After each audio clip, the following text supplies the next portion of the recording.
I should turn that down a little bit. Seems a scotch too loud. A scotch too loud. We're live? We're live. You sound so hesitant. Are you sure about that? Yes, I'm sure about that. Hello, everybody. Welcome back to... Hey, how are you? What was that? Hey, how are you? That's just like... Arr! You said it so fast. Arr! It sounded like a noise. Welcome back to another installment of JK Amusements. Jared is tired, as always. Amusement Mile. Perpetually. You'll get it eventually. Perpetually. Amusement Mile. Yeah, that's me. Hey, it's not my fault our names are so similar, except it is. Like, it's completely my fault. That's what I'm saying. You'll get it. It's a work in progress. I'll get it. I'll get it eventually. Only 15 in. It's no biggie. It's no big deal. Yeah, we're 15 in. We're almost. We're gonna be at 20 soon. We'll be at 20 by the end of the year. Isn't that crazy to think about? Yeah, dude. I think that's pretty. It's wild. I think that's pretty cool. Well, feels like we just started it. Well, we got a lot to talk about, ladies and gentlemen, and my non-binaries out there. We have a whole lot of news to discuss today.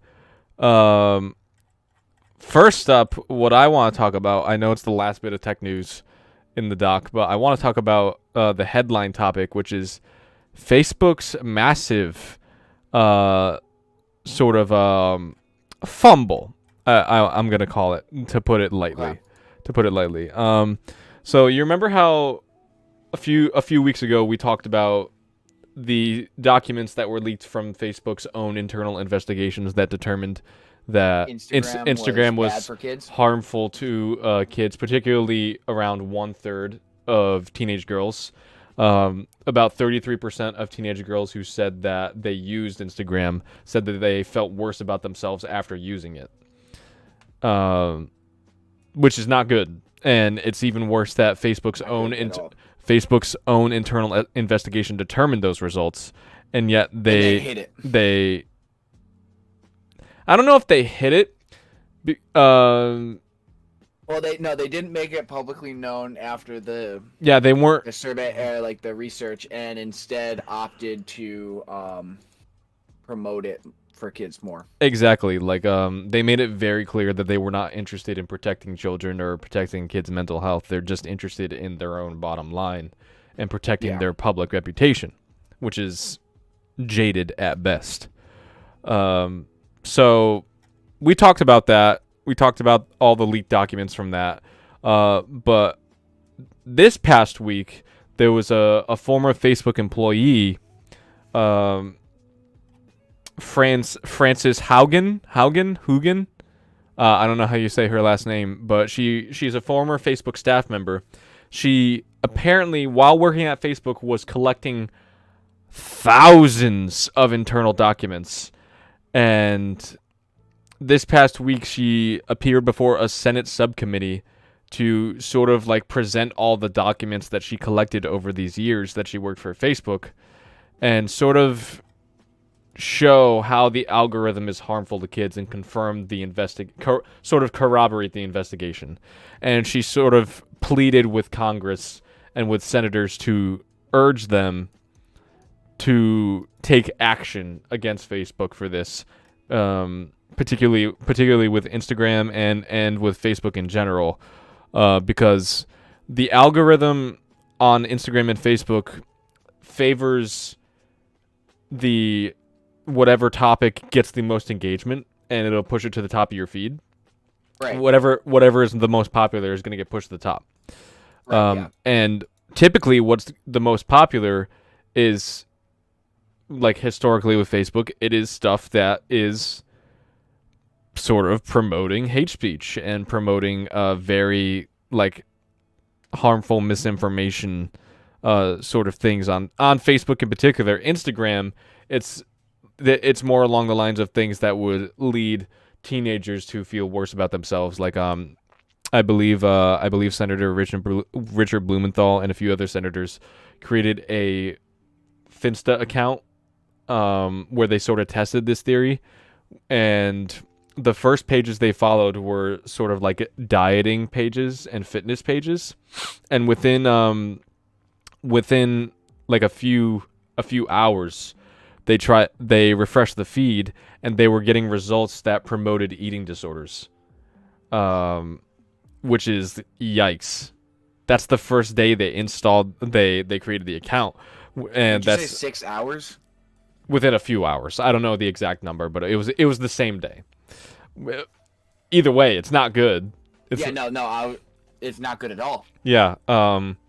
So Frances Haugen sort of urged Facebook, or sort of urged Congress and the Senate to step in and sort of take action and sort of regulate the algorithm. Her solutions were like, a third-party agency needs to sort of police algorithms and regulate them, which she proposed, I believe, former staff members and executives at these high-level tech companies like your Facebook, your Google, to be members of this third-party investigation organization. And I don't think that's the best idea, because that seems like a pretty big conflict of interest. Like, people like to talk about the biggest example that came to mind for me was Ajit Pai, who's on the board of the FCC and was one of the main drivers of repealing net neutrality Title II laws, which led us to the current state of the internet that we know now. That's one of the examples that fled to my head. But I'm very glad that she came forward. I thought it was very brave of her. Typically, I think it is very big tech to silence people that feel like they're going up against a Goliath like Facebook, because Facebook is the largest tech company in the world. Absolutely. It has over 100,000 employees. Like, it is the largest tech company in the world. At least in terms of like software. But yeah, Facebook is not doing good, and Congress and the Senate both said that they will take action, and they plan to take action. So expect to hear some not good things about Facebook in the next coming weeks as well. It sounds like they're extremely excited to hear not so good things about Facebook in the near future. Sounds like it's going to be Instagram and Facebook are both going to be heavily regulated going forward, but we'll see. I'm going to give you cringe by saying this. In other news, Windows 11 is finally here. Quick sidebar: Kevin has begun saying in other news, out of stream, and it gives me anxiety because I'm like, oh god, the doc's not up. Fuck. All right, continue. Makes you feel like you're unprepared. But much like I am as we come into these. Windows 11 is here. People have started upgrading to the desktop version of Windows 11 and Windows 11 mobile versions, meaning on laptop devices. It is largely unremarkable. There's not a whole lot to say about it. We've covered pretty much everything there is to say. It's Windows, and it looks a little different. It looks more. It resembles more like Mac OS. Stuff is like more rounded. Yeah, rounded, and it's more glossy, and it's just like, you could argue it's more aesthetically pleasing. But I'm more of the like old school. Like I like the Windows XP look. Like I like old school like operating system looks. That's just me. That's the niche that I like. But Windows 11 is here. I haven't upgraded yet. I'm going to upgrade as soon as they let me. Because they're rolling it out in groups, so not everyone is able to do it at once. Gotcha. I was like, they're not letting you? What? Well, they're doing it in groups, like they're rolling it out in spurts. But they said that expect everyone who wants to upgrade to Windows 11 to be able to by quarter 2 2022. Never say spurts again. Why? Do you have something wrong with that word? No, I just don't like how you said it. Oh, you don't like how I said it? Well, fuck you then. Fuck me in spurts, coward. In other news,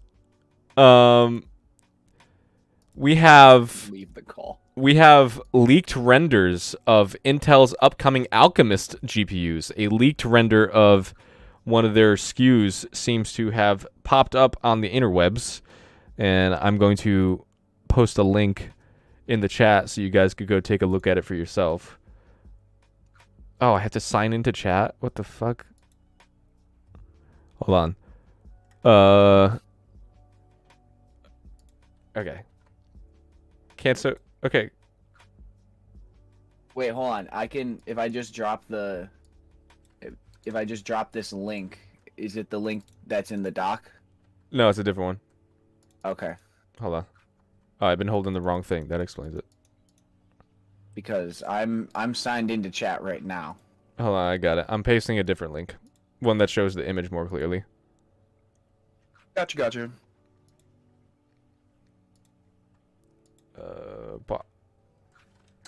While you're doing that, I'll just take a topic. No, I'm good. There's the link. Sent it. Yeah. Oh my god. Sent it. Yep. And this card looks pretty cool. It actually, yeah, it looks. Have you looked at it, right? Freaking neat. Yeah, I'm looking at it right now. It looks pretty neat. I'm pretty excited about it. I like the chrome. It looks big tech vibe. Like, yeah, it looks like it's like new, like it looks new spangled tech. It looks like a GPU from the future, and I'm excited about it. But yeah, Intel Arc Alchemist GPUs are rumored to be showing up in Q2, possibly even Q1 2022. So we'll see about that, but I am very interested based on these renders alone. Going forward, we have another story that Samsung is preparing RDNA 2 mobile GPUs on its mobile devices, meaning its Samsung line phones, which sounds pretty interesting. That's the same graphics cards that AMD has just put out this past year. That's based on the same architecture. And it's much more advanced than anything that Samsung has used in the past. So I'm very interested to see how it will perform on mobile. I anticipate that there'll need to be more serious cooling because RDNA 2 is more like performance heavy, so it's going to raise temps higher. So probably need to be put with some more efficient cooling into Samsung's devices, but it's pretty cool. And apparently it will support ray tracing on phones. What? Yeah. I mean, do I think ray tracing is good enough to go mainstream right now? Absolutely not.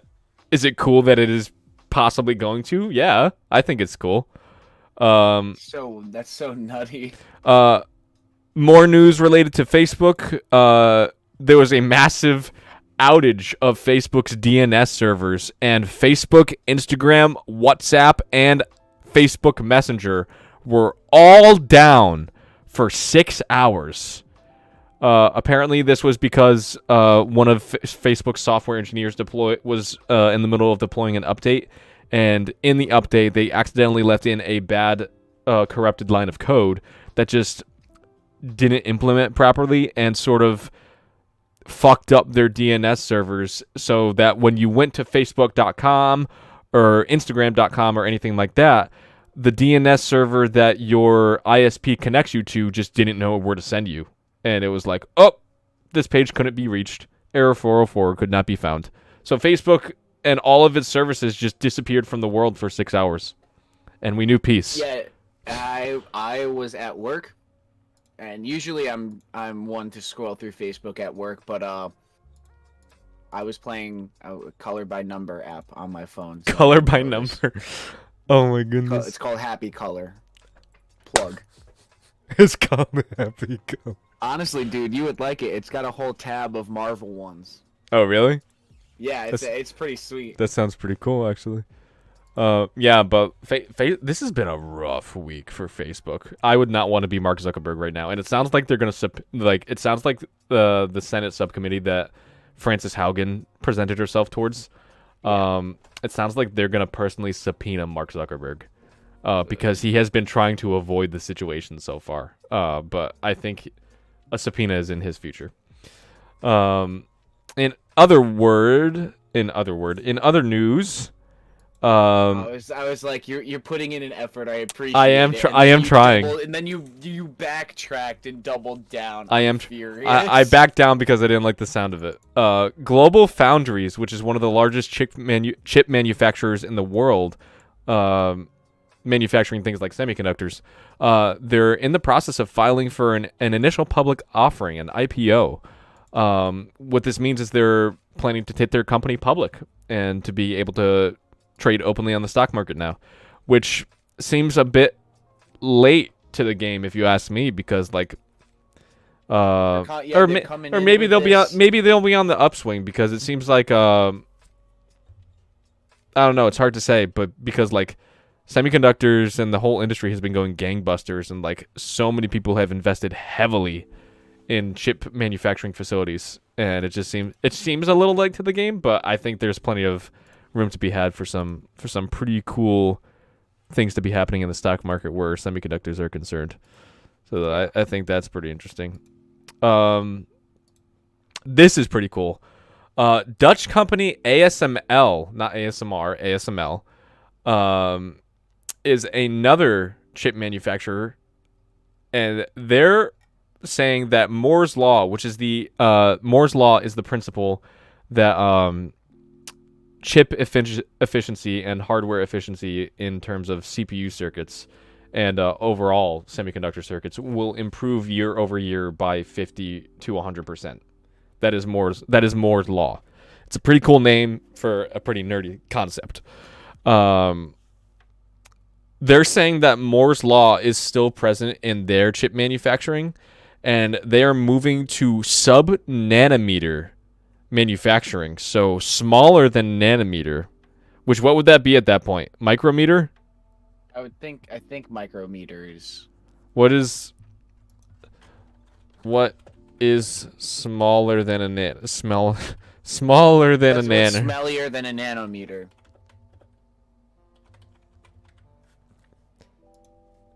Is there anything smaller than a nanometer? Wow. The next step, that is insane. That's even, oh my god. The next step below nanometers. Do you know what it is? It might shock you. That is so small. You are talking about manufacturing individual atoms. Oh my goodness. That is crazy. Oh my god. That is insane. Can you imagine? Yeah, making atomic on the subatomic level, making CPUs. Insane. Jesus Christ. We've had like, this is the second topic where like less so with the Intel's Alchemist GPUs, but this more so where it's like we're talking about the future in the present.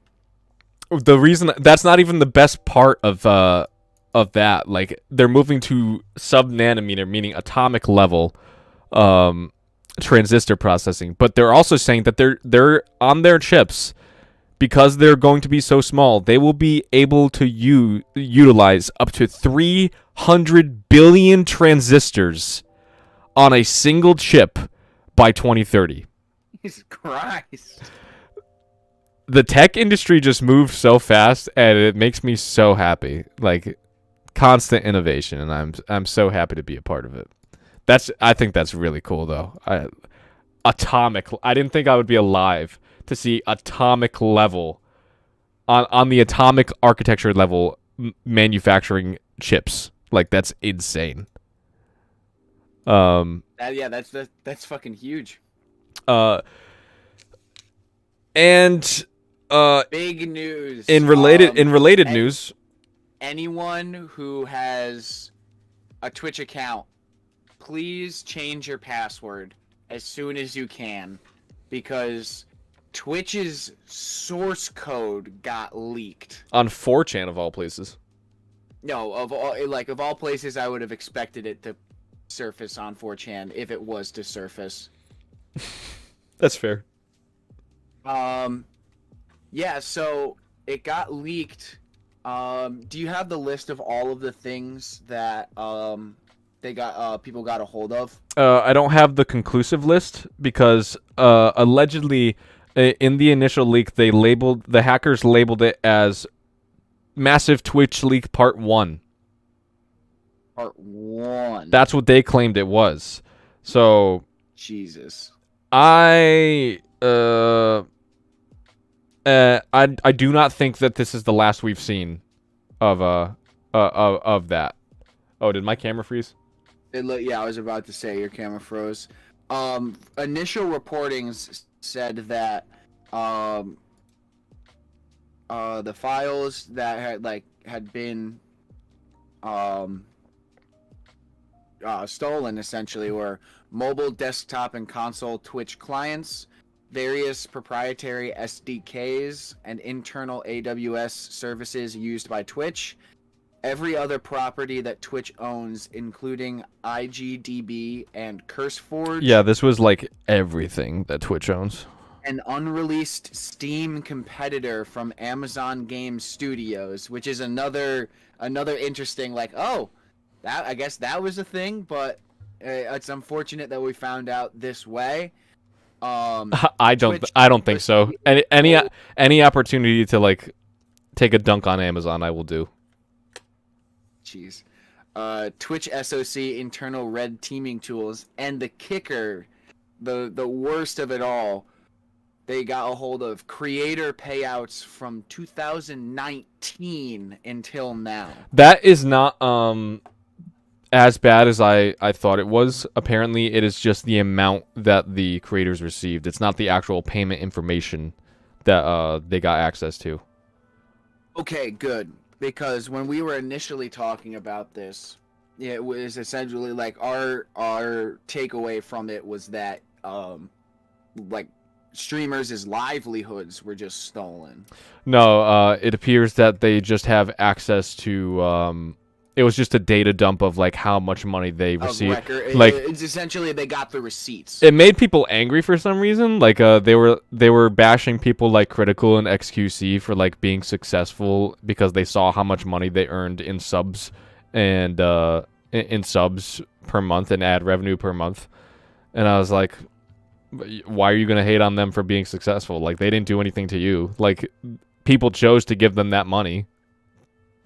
People choose to like, so weird. Yeah, but like they're like, oh, XQC and Hassan, they're like pieces of shit because they should share that wealth for others. They don't work for their living. It's just dumb. Why are you going after Hassan like that? It's just what? It's just dumb.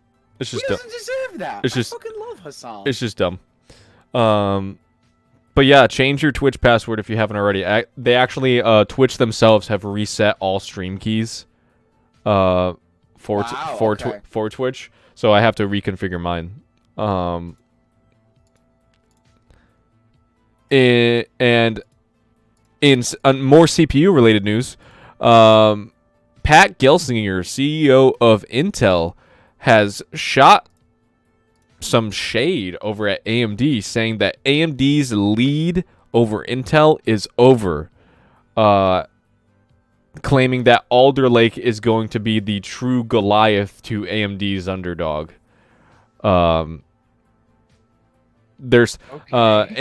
is claiming that with their new Zen 3 Plus, which is their sort of like half generation shift up from Zen 3, which they released this past year, they're claiming that they're going to have maybe a 5 to 6% uplift in performance from the previous half gen. And Intel claims that it's going to have, I think it's over a 33% gain. Damn. In over Zen 3, which means that it's going to be ahead of Zen 3 Plus as well. Is that true? It remains to be seen, but it is strong words coming from the CEO of Intel. High praise coming from Pat. So we wait in bated breath on that one. We'll see. We will see. And in more hack-related news, Cineverse is a company that routes hundreds of billions of text messages every year for hundreds of phone carriers, including major ones like Verizon, T-Mobile, and AT&T. And it appears that hackers have gained unauthorized access to Cineverse's databases going back almost 5 years. In these databases, hackers had access to customers' text messages. So, oh God. Yeah, so that is another thing that is not great. So if that contains stuff like payment information in some of those texts, that is I assume what they're looking for. Any sensitive information like social security numbers or something like that. Yeah. That's got to be the target. But it's just another unfortunate hack. Like everyone likes to make fun of Windows for like having TPM or having secure boot, but I'm like, maybe it was necessary because it seems like every day we get a new hack report. Like every day, like a new massive one comes out. Like we had 2 this past week. Yeah, literally, just in a week. And they were not small. Like one was the Twitch one, and Facebook got shut down. I mean, it's debatable whether that was a hack or not, but I think that was just in-house error. Conspiracy theorists will tell you. Also, Valve apparently. Oh yeah, I want to take this one. You want to take that one? Okay, you take that one. So, Valve posted an official video showing a thumbstick and SSD replacement for the Steam Deck. Not even. It was a complete teardown. Oh yeah, it was a teardown. But so the thumbnail of the video is, you shouldn't do any of this. So they're literally like they're just disassembling the Steam Deck, and there's a quote: "Remember, if you followed the instructions in this video correctly, you should have done none of the prior steps." Oh my gosh. But like, it's just like, don't do this as they're doing it. It's like, oh, what's the phrase? I can't think of it right now. I don't want to dwell on that, but just, it's so fucking funny because it's just, don't do this. But if you're gonna do this, here's how. For legal reasons, this is a joke. Like one of those things. For legal reasons, that's a joke. That's what it seems like they're doing. Although I watched the video, and they never said in the video, opening it up would void your warranty. They never said that. They said that if you damage something in the process of opening it up, or you damage something once it's already opened up, then that would void the warranty. But they never said just the simple act of opening it up and not damaging anything, just taking the screws off the back and seeing what's inside. They never said that would void the warranty. Interesting. So take that with a grain of salt. Take that for what you will. But I'm interested in that. That seems interesting to me. But yeah, mixed messaging from Valve, but I'm glad that they posted the video because now people know actually how to tinker with it if they so choose. Yeah. Also, it appears that AMD's CPUs have been showing some performance issues on Windows 11. Apparently L3 cache has increased in latency by about 3 times, so it's tripled. And UEFI CPP-C2 mode might not preferentially schedule threads on users' processors to the fastest cores identified. So your system could be noticeably slower on Windows 11 if you have an AMD CPU. Apparently AMD is aware of this. They're addressing this, and they're working with Microsoft to correct this in a future driver update. So I wouldn't worry about it for too long.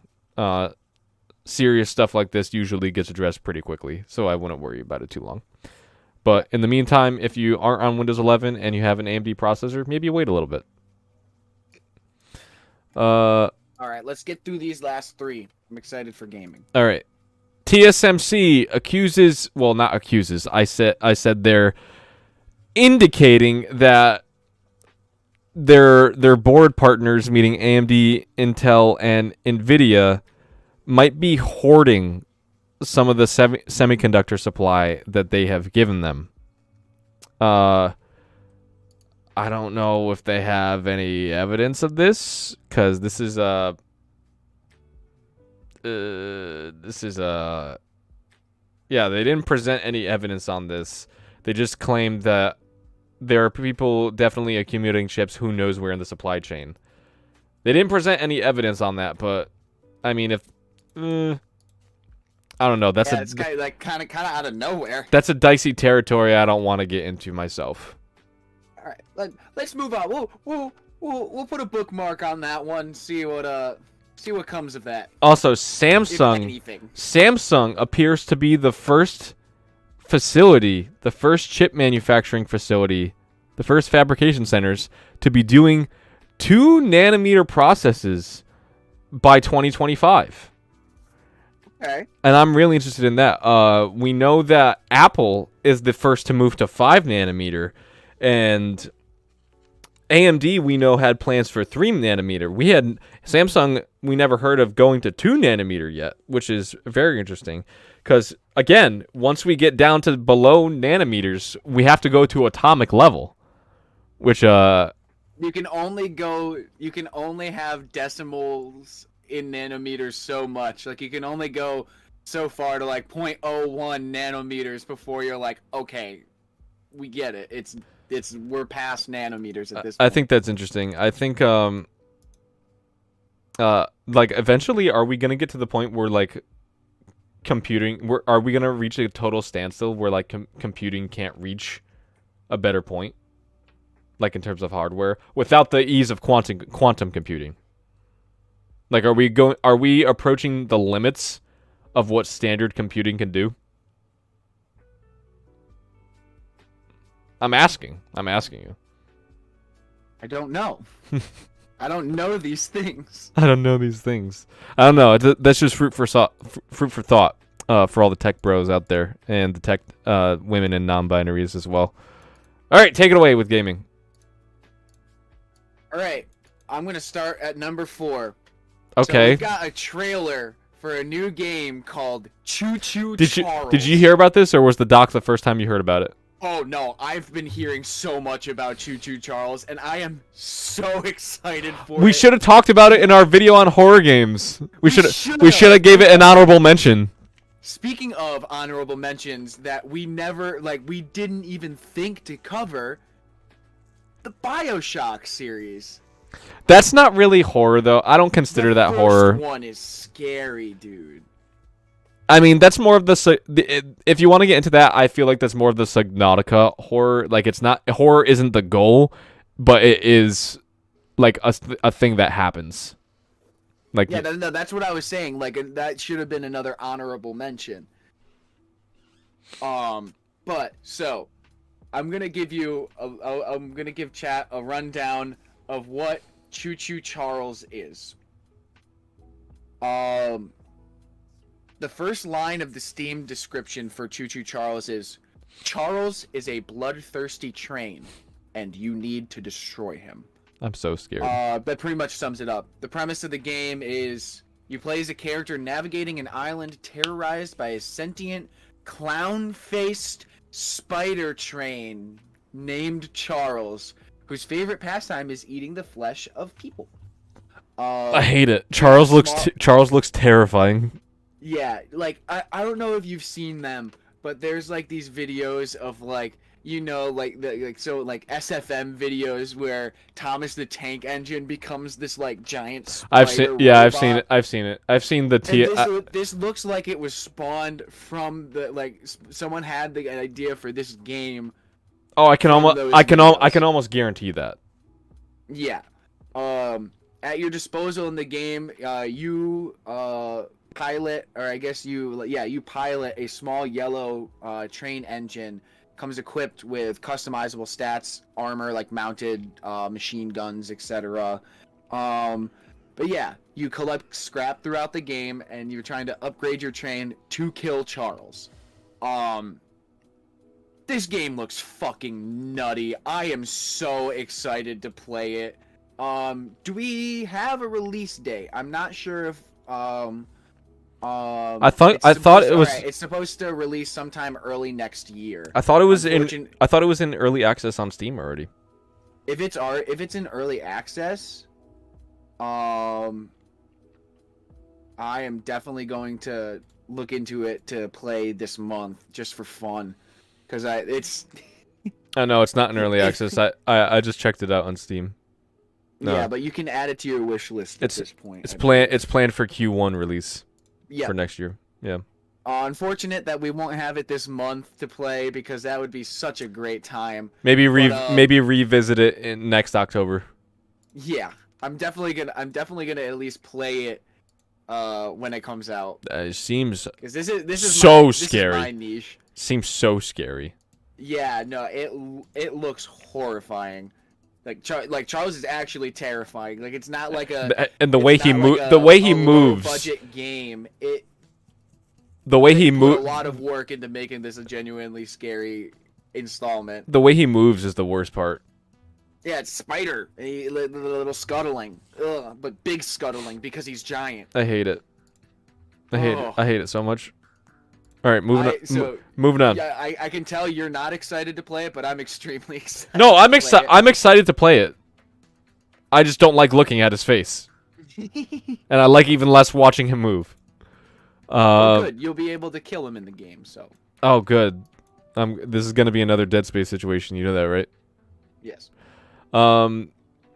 In more gaming-related news, Paradox Studios has canceled several unannounced projects to focus on games that it knows that its fans want. Projects like Victoria 3 and Vampire the Masquerade Bloodlines 2, and also Crusader Kings 3 on consoles and the Shadowrun Trilogy on consoles.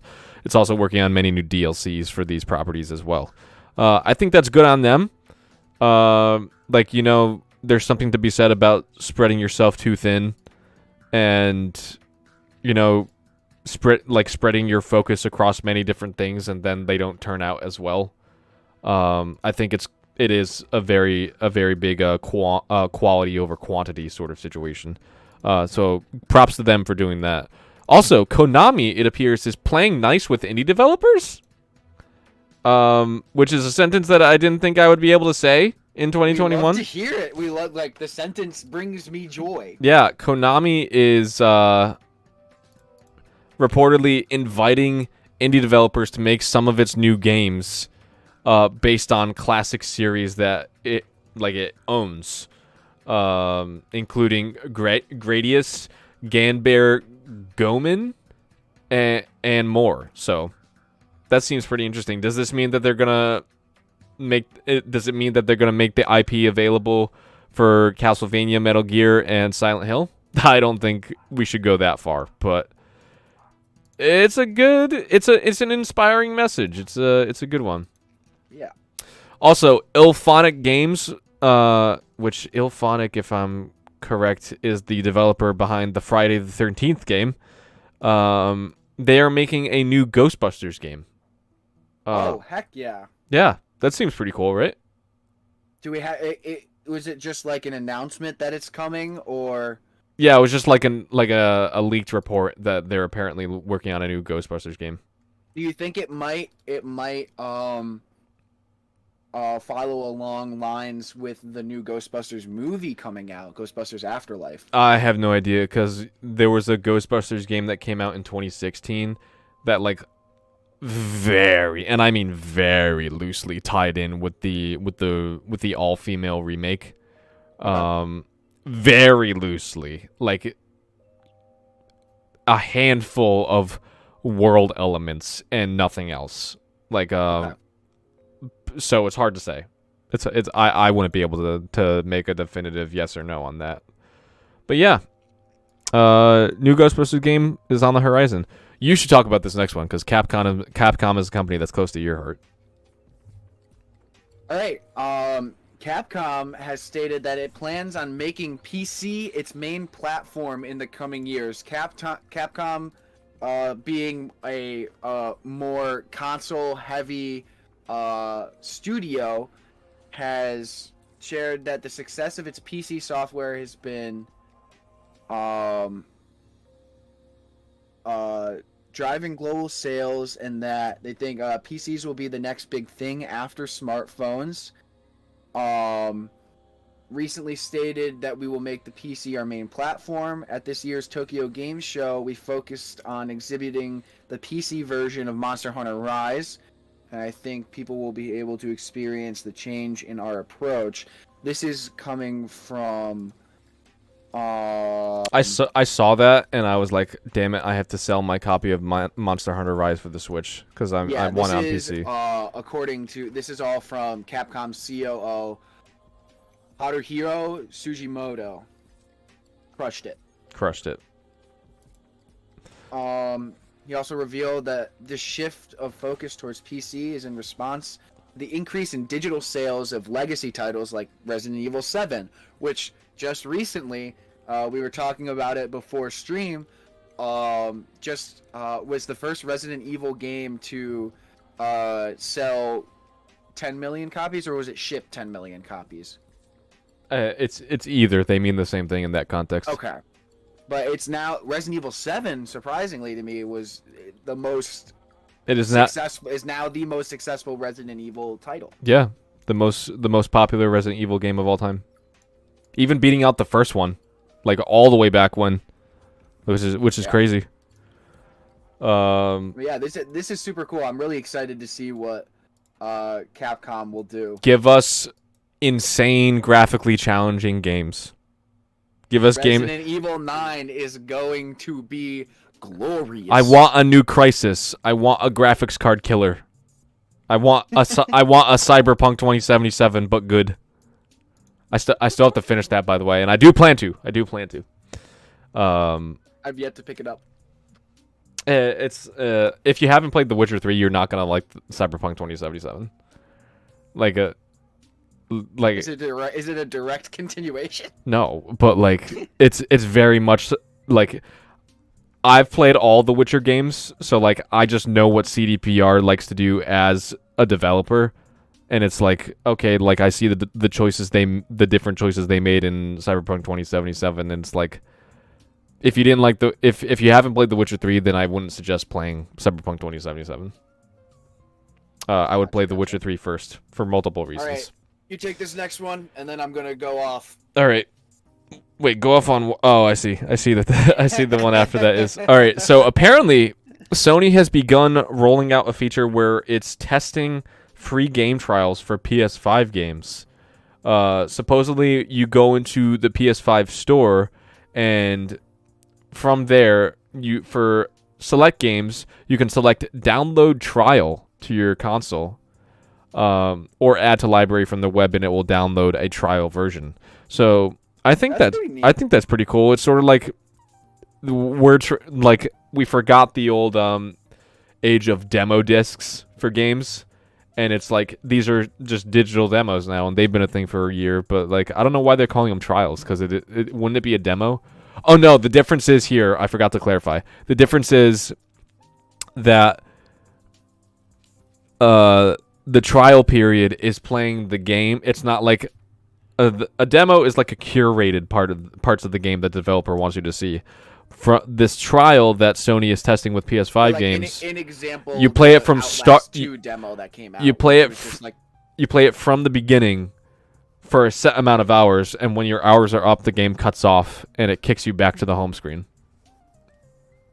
Yeah, which I think is interesting. I think that's a good move. I really think like that. It gives you a chance to see if it's a game that you will enjoy. I kind of like the curated demos though, because it gave you a little bit of everything to see. In certain games, I don't know. It's not a bad or a good thing. I just think it's interesting to talk about. All right, your turn. I'm settling in. This is a bit of a rant. No, it's not gonna be a rant. I'm just really excited. So, in a move that made all Dark Souls fans cry, Sakurai revealed the final Smash character for the second character pass, and now the final character for Super Smash Bros. Is Sora from Kingdom Hearts, and I My excitement can't be contained. If you can see, I'm literally bouncing just saying these words out loud. I watched the reveal trailer, I'm gonna say 15 times at work, when like after the stream, and it doesn't feel real. It doesn't like it's like my brain is like it's not clicking, but I know he's there. But oh my god! But the reason I said what I said right up top was because the reveal trailer, it shows all of the characters like as statues, like you know that back when they announced that Inkling was going to be in Smash Ultimate with that huge flaming Smash logo, it shows it like burning up, but then a single drop of fire hits the ground and everyone's like, is that a bonfire? Is Solaire from Dark Souls in Smash? And like you see Mario walk up to the fire because he awakened him, and it honestly for a second I was like, this looks a lot like Dark Souls. And then he fucking grabs the fire and throws it, and then you see like it's still flame covered in flames, but you see a weapon, and then you see the fucking Mickey Mouse head chain on it. Yo, I was screaming at work. I work around loud machines. I work around like industrial grade machines. The coworker closest to me, which is like 15 feet away from me or more, actually kind of like ran over because they thought something awful had happened. Like I needed immediate assistance for like 911 type of thing. And I was like, no, it's fine. I'm just excited. And like, oh, and they used the orchestral version of Simple and Clean. And the trailer's so good. I'm so excited that Sora's in Smash. It doesn't seem real, but me being a Kingdom Hearts fanboy, we happy. In other Kingdom Hearts news, announced along with the final character for Smash, it was announced that Kingdom Hearts will be coming to Switch via the cloud. So you will be able to download 1.5, 2.5, 2.8. Oh no, I believe. Yeah. You can download Kingdom Hearts 1.5 and 2.5 remix, Kingdom Hearts 2.8 Final Chapter Prologue, and Kingdom Hearts 3 and the Kingdom Hearts 3 DLC. I wouldn't use the word. Yeah, the word cloud in there is the key part that you can't. Yeah, because you will have to have a stable internet connection to play them. Well, I know it wasn't, and I know you didn't intend for it to sound this way, but like, if you have a cloud version of something, you can't download it. Okay. Essentially, because like cloud means like you're playing it. Think of like Project X Cloud, like playing Xbox games on your phone. You're streaming the game. You're essentially game streaming. So that's what that was me misspoken. It's not actually on your device, but you can you essentially buy the rights to play it from the cloud. You're buying a game license, which is all we do these days. So it is what it is. I'm just I'm glad Kingdom Hearts is coming to the Switch, but Kingdom Hearts 1 and 2 especially, they're not very demanding. They're games from 2002 and 5, something like that. They should be able to run natively on the Switch.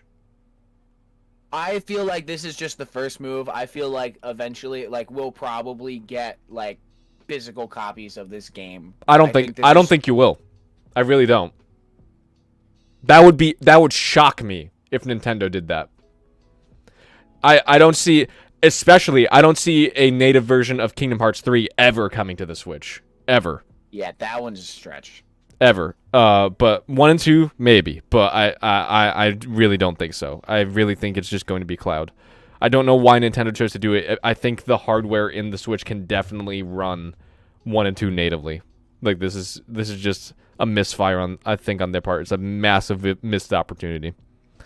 Segueing through Kingdom Hearts news into Switch news. The Switch OLED is out. It is available for purchase. and I have 2 friends who have like pre-ordered it way back when, and I saw the pictures of them getting it today, and very excited for them, and as well as Metroid Dread coming out today, so they were both getting ready to play it in all of its glory. I mean, obviously they were gonna have a big title to play the Switch to launch the Switch OLED with, like they're even bundles like all over today. I've been trying to get a Switch OLED for Simon all day. I was this close so many times. Like it's not as hard as a PS5 to get, but it's hard. No one tell Simon. Anyone watching, don't tell Simon. Oh, please. By the time he watches this, they'll probably all be gone anyway. But yeah, Switch OLED is cool. I wouldn't ever want a Switch OLED though. I have feelings about OLED screens.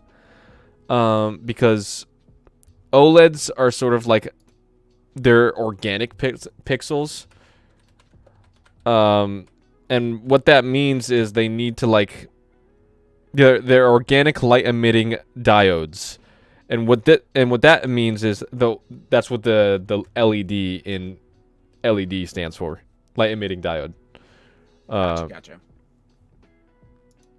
Oh, yeah, OLED. Wait, is it? No, liquid emitting yeah, okay. I misspoke there. But OLED is an organic light emitting source, right? And because it's organic, it needs to have fluid motion on screen all the time, or else you run the risk of burn-in if you have static images on the screen for too long. Meaning if you're watching a YouTube video and like a creator you watch has a logo on it that stays there for the entire video, if you watch that creator consistently, the logo could slowly burn into the display and be irreplaceable to get out. That's the whole reason why I haven't gotten OLEDs.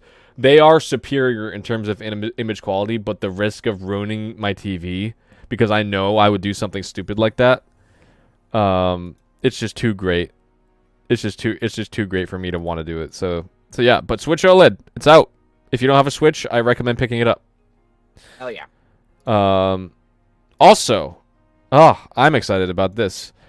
Battlefield 2042. First off, the beta apparently has been the beta that they put out to the public, the open beta build, is a build apparently from months ago. So take that how you want, but many believe this means the game has been ready to launch for months and they just needed to test it out. Okay. I mean, interesting, but I understand where they're coming from. They want as few problems at launch as possible. Also, DICE showed the first look of games running on last gen consoles, specifically an Xbox One, and apparently there is next to no difference in performance lag between last gen console versions and current gen console versions. Oh fuck yeah! That's awesome. There are no frame rate drops. There is no noticeable resolution dips. Like, it just looks like a great example of a purely optimized game, and I love the number one thing that I've been hearing about this game so far, and it's only in beta. The things I've been hearing about it most, people said it's a game that feels like it was made this year. It's a game that feels like it's from 2021. That's fucking cool. I'm really excited. Yeah, I'm pretty excited too. I like you got to start downloading it like right now, because I'm diving right back in after the show. You said through. Get it through EA Desktop. I would get it from, because it's gonna launch. If you get it through Steam, it's gonna launch it through EA anyway. So I would just get it directly through EA. Okay.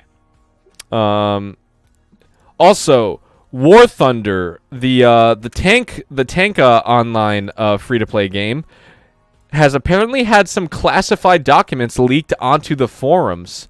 Apparently, a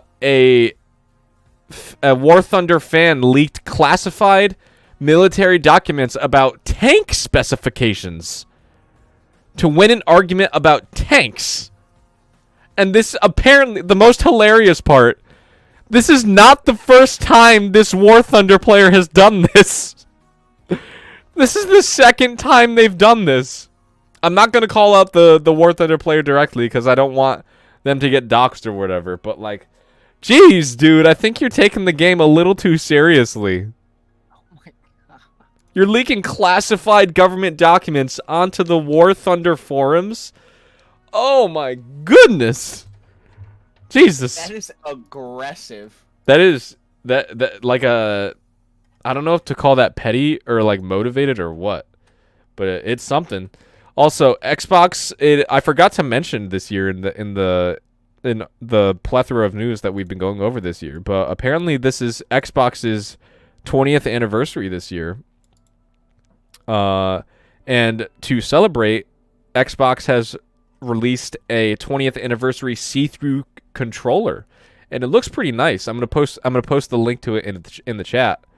Hey Omeka, how you doing? Omeka, how the hell are ya?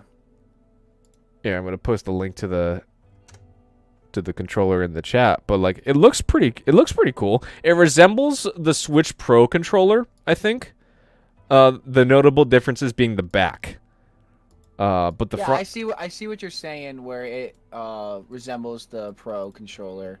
I do really like the triggers. The triggers are pretty nice. Yeah. The grippies on them. The like, yeah, it looks like rubber silicone, it looks like. That's what I assume it is. But it looks pretty cool. I like it a lot.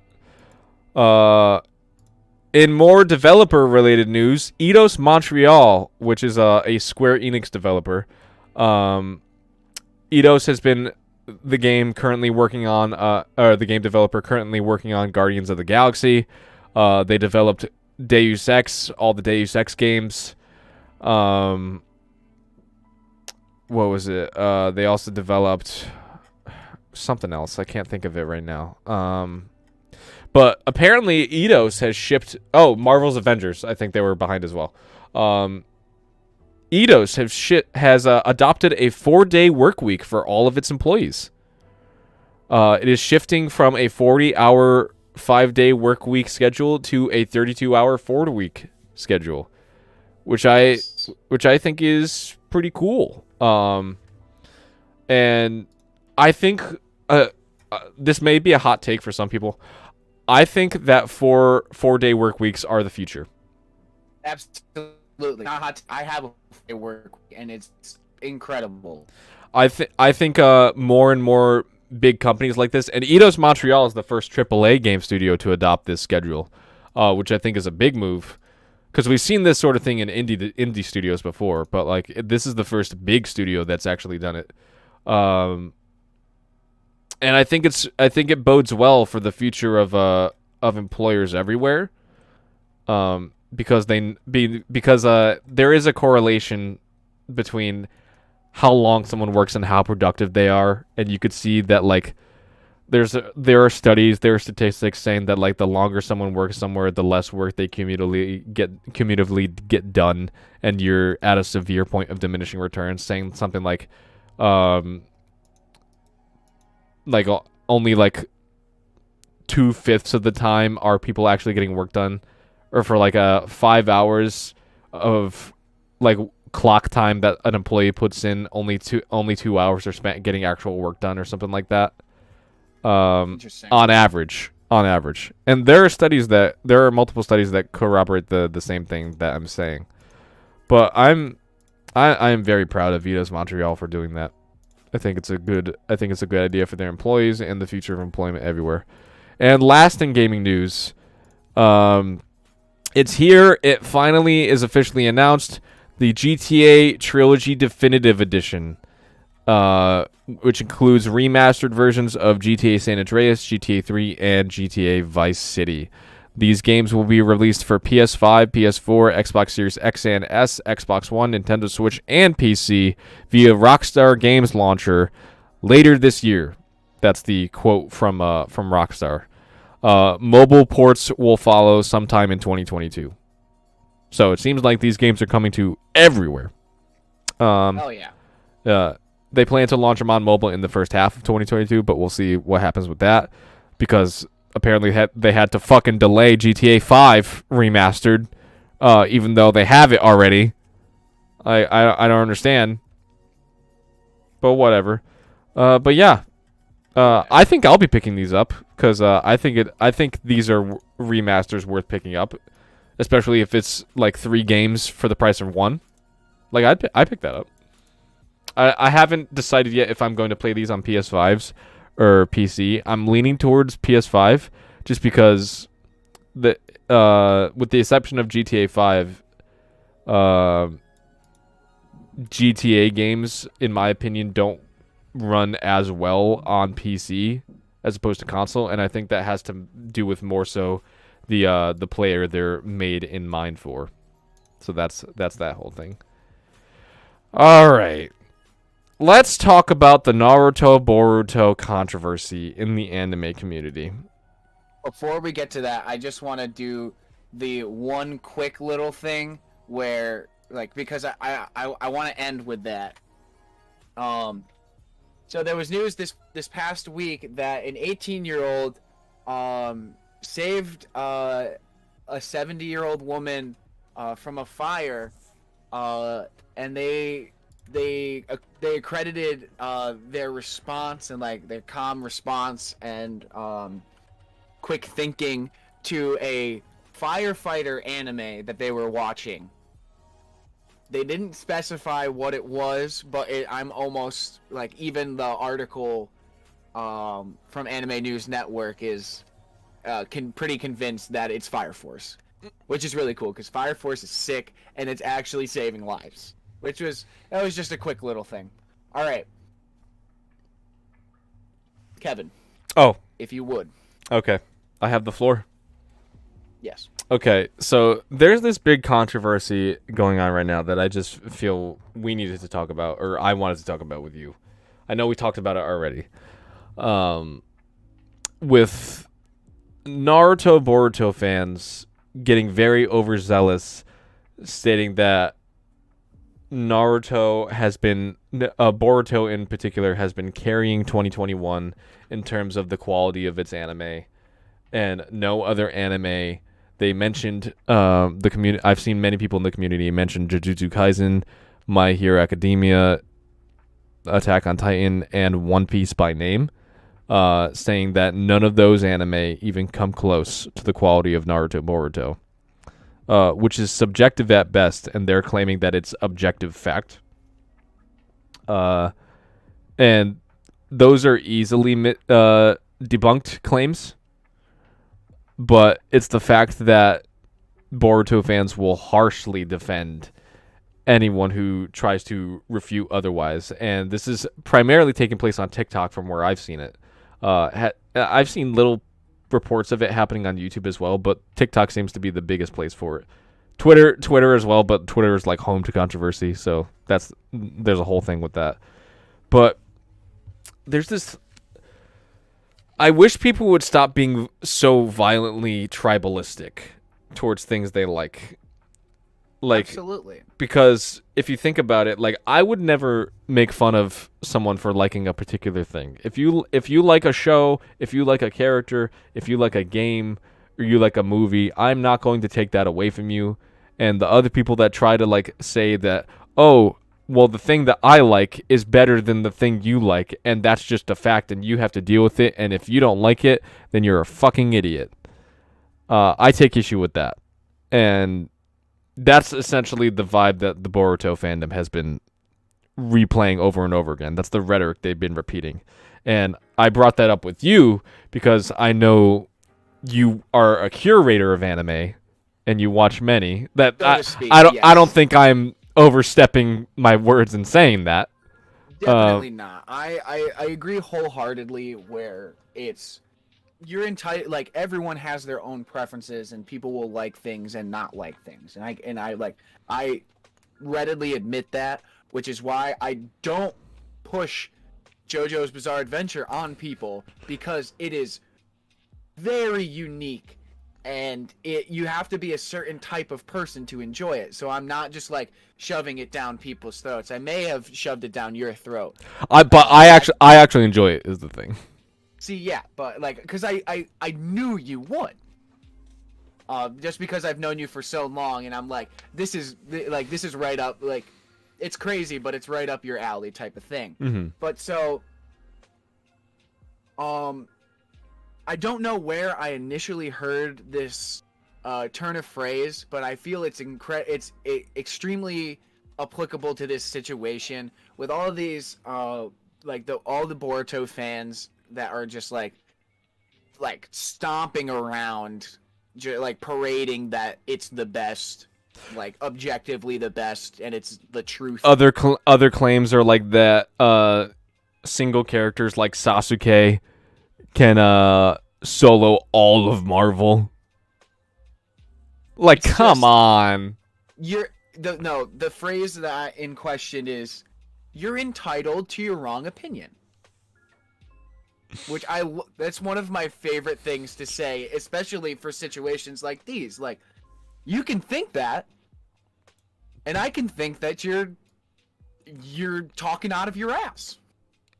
We're both entitled to our opinion. You could even say it back to me, and we're both right in our heads. Let's walk away. Well, the biggest thing is, like, people don't understand the difference between facts and opinions anymore. Like, people don't understand the difference between, like, oh, I didn't personally like this show, but some people might. Or the fact that, oh, they shot this one scene because, and then they give evidence as to why they shot that. Though that one is an opinion and one is fact. Like, people don't understand the difference between those a lot anymore. I'm trying very hard. Like, it's not like I'm like ready to burst, but like I'm active. I'm putting in an effort to not get like heated off of like what we had talked about. Like, you saw me get angry. I did. At your house. I did. But it's like I could go into the whole like, oh, you think Sasuke can like solo all of Marvel? Spoilers for recent Boruto's episode. If you haven't watched it and are watching it currently, click away from the video for like fast forward 10 seconds. Fast forward 30 seconds. Sasuke got his fucking Rinnegan gouged out by Ishiki. Like, he can't do shit anymore. He was just nerfed back to like Shippuden level. But that I could go into stuff like that. I'm not even gonna talk about Kurama. But it's just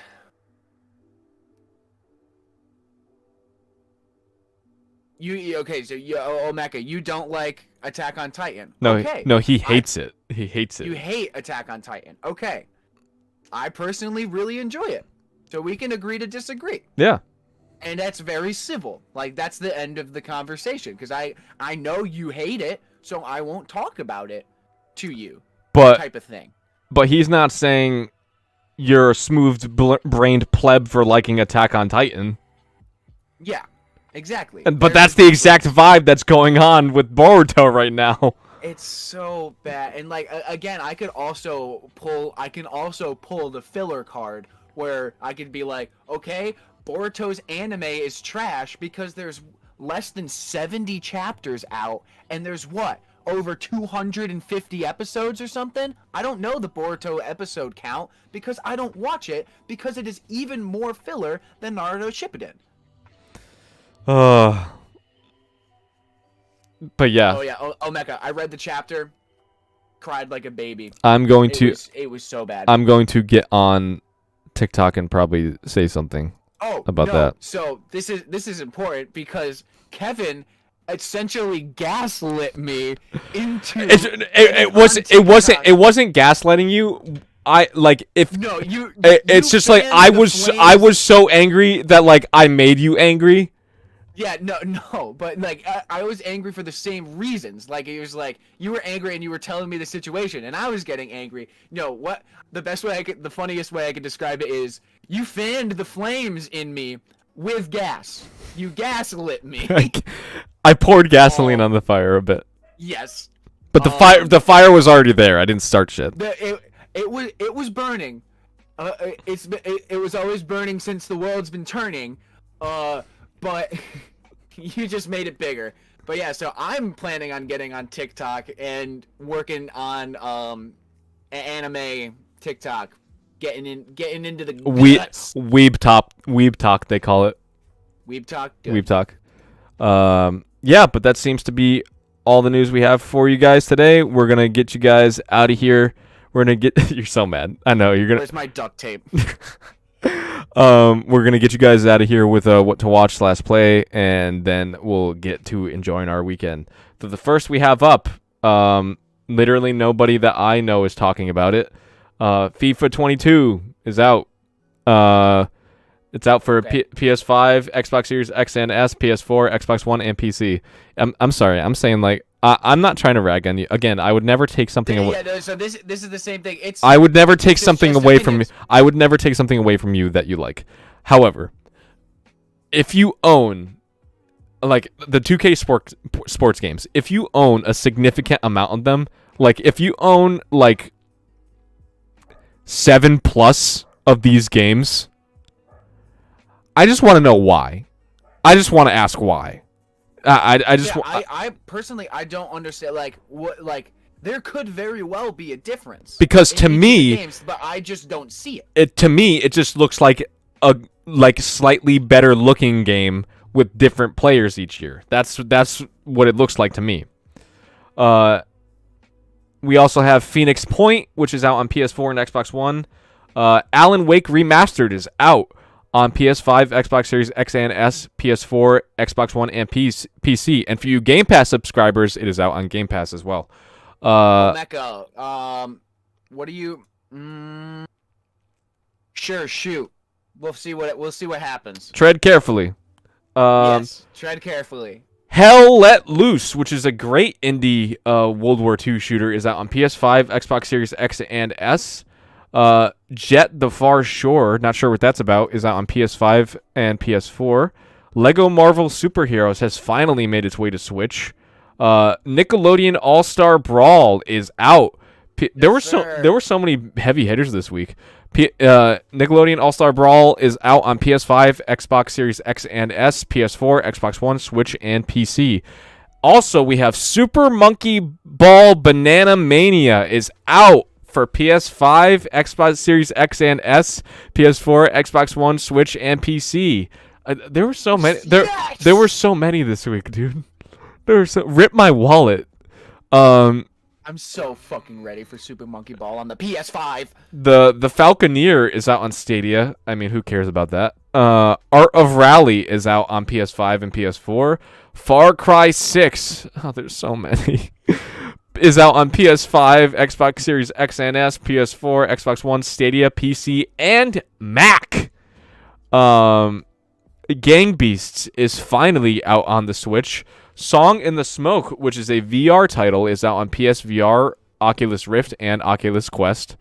Doki Doki Literature Club Plus is out on PS5, Xbox Series X and S, PS4, Xbox One, Switch, and PC. For the plus. Tetris Effect Connected, which is a new version of Tetris Effect, is out on Switch. And finally, the big boy, Metroid Dread, is out on Switch today. Go pick it up. And that is all the games we have for you that came out this past week. Go play them.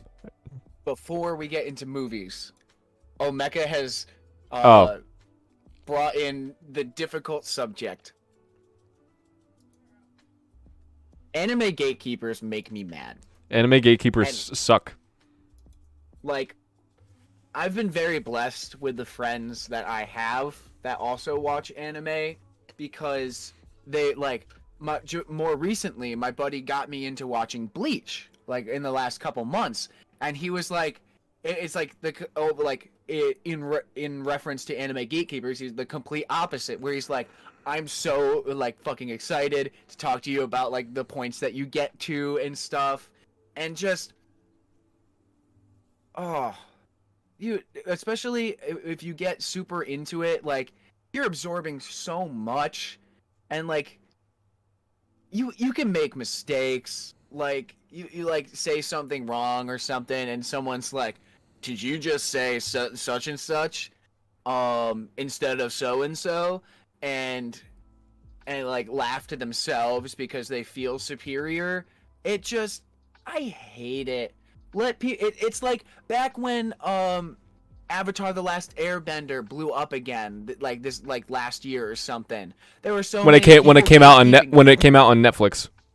There were so many people gatekeeping it, like, oh, you didn't watch it as a kid, you're not a real fan. Fuck you. What? That can be said about pretty much anything that people are a fan of. Exactly. Like that's the biggest general, that's the so toxic. that's the central point that I take issue with. It's like the idea that if you weren't a fan on day one, you don't get to be a fan now, and that's the biggest thing I take issue with. The superiority of it is just. It's just so they can stand on their throne, on their pedestal. Slept on. Anime gatekeepers and Elon Musk with full dive VR in the same that Sword Art Online released in the game. What? Did I have a stroke? No. Okay. So. Elon Musk is essentially like planning like a full dive VR machine, which is essentially like how Sword Art Online starts, where you get like trapped in the game. Oh. But there's also a Sword Art Online game coming out the same date, I believe, which is interesting. Elon Musk, what are you planning? I don't know. Is Elon Musk a weeb? Oh, absolutely. That's really all I can say about it without getting too upset. Like, getting into and just non-niceties. That's like the most I can talk about, like, logically and coherently. Yeah. So I'm gonna leave it at that. All right. So for movies, start on movies. We have the next installment in the God's Not Dead franchise. God's Not Dead, We the People. It was one day only in theaters, and this was on October 5th. I'm sorry, but you guys have missed it. We have There's Someone Inside Your House on Netflix, which sounds interesting. And then today we have No Time to Die, the new James Bond I'm excited. movie. I'm going to watch it with Maddie. We have Lamb. Both of those were nationwide releases. We have Survive the Game on limited release. American Insurrection limited release and video on demand digital. We have Mass released in New York and Los Angeles. Disney Plus has Muppets Haunted Mansion. That sounds fun. Apparently, it's got super good reviews, apparently. Yeah, no, it's on this site. It's got 5 out of 5. So I think it's literally like the Eddie Murphy Haunted Mansion. From the poster, it looks like a Muppets version. That movie. That is what it is. Like, that is what it is. That honestly sounds incredible. I might watch. I loved that movie when I saw it. That was a great movie. We have Madres on Prime Video. We have The Manor, Welcome to Bloomhouse on Prime Video. We have Justin Bieber, Our World on Prime Video. And then the following are limited releases. South of Heaven. Vengeance is Mine. Oh, that's on the list twice. Okay. I almost just said Vengeance is Mine a second time. We have Detention. Operation Curveball, Hell or High Seas, The Gig is Up, Susanna Andler, and Ascension. So check theaters near you for those limited releases. Some of them look very interesting. It looks like some of them might be good. Yeah. So and then take TV away. Not a lot to watch on the old TV front this weekend, so I recommend tackling those games that we listed off earlier. All we got is a new season of Nancy Drew out at 9 p.m. on the CW, and we have a new show on Apple TV Plus called Acapulco, and that is out tonight. Ooh, Acapulco is a cryptid. Yeah. Yeah. Interesting. Yeah. Interesting. Ooh, I might have to see if someone has Apple TV. Just get a free trial. Get a free trial and see. Yeah. Is it just one episode or is it the full series? How Google? Because I might have to make a binge day of it tomorrow. So it's... No, I can't. I can wait on that. I need to watch the Marvel shows. There's 48 episodes of Acapulco, and they're all like an hour long. So. Oh wait. That was from the old show. There's 10 episodes, but they're all an hour long. Okay, that's doable in a day. Yeah, it's not, almost 50. Yeah, I was about to say I'm going to watch these at 2 times speed and sit down for 24 hours. All right. That is all we got for you this week. That's about it from us. We will see you next week on this channel. Thank you so much for joining us. Same time next week, same time, same channel. Bye-bye.